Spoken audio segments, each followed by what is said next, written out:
اچھا، جب خواجہ سرا دنیا سے رخصت ہو جاتے ہیں تو ان کا جنازہ غسل ویسے ہی ہوتا ہے جیسے مردوں عورتوں کا ہوتا ہے یا کوئی ڈفرینٹ چیز ہوتی ہے؟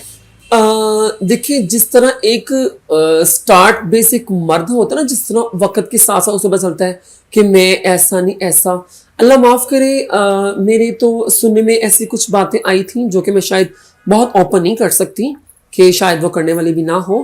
تو غسل تو ایک جس طرح ہوتا ہے سب کا اس طرح ہی غسل ہوتا ہے، ٹھیک ہے نا. سننے میں آیا ہے کہ جو آپریٹڈ ہو جاتے ہیں انہیں شاید رات میں دفنایا جاتا ہے، عورتوں کی طرح جو نان آپریٹڈ ہوتے ہیں وہ مرد کی طرح ہی دفنائے جاتے ہیں اور ان کی طرح ہی ان کا غسل ہوتا ہے. اس میں کچھ ڈفرینس میں نے کبھی سنا نہیں ہے.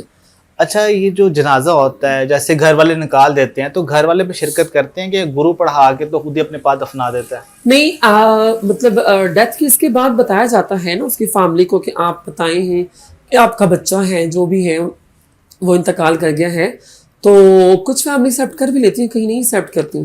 آپ کے سینیریو میں کبھی ایسا ہو کہ دوست ایسے فوت ہو گیا ہو اور آپ نے اسے گھر بتایا اور گھر سے کوئی نہ آیا اور آپ کو بہت دکھ ہوا ہو، تکلیف ہوئی ہو؟ ہاں، ریسنٹلی لاسٹ رمضان میں ایک ڈیتھ ہوئی تھی تو فیملی نہیں ایکسیپٹ کر رہی تھی.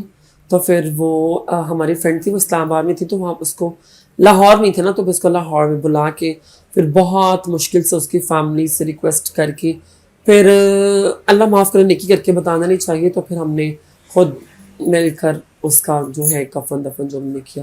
لیکن اگر دیکھا جائے تو انہی خواجہ سراؤں کی کمائی بھی یہ لوگ کھاتے ہیں اور بعد میں انہی کے جنازے کے وقت یہ لوگ بھاگ جاتے ہیں، غلط نہیں ہے؟ کیا کہہ سکتے اس بات پہ؟ ایسا ہوتا ہے نا؟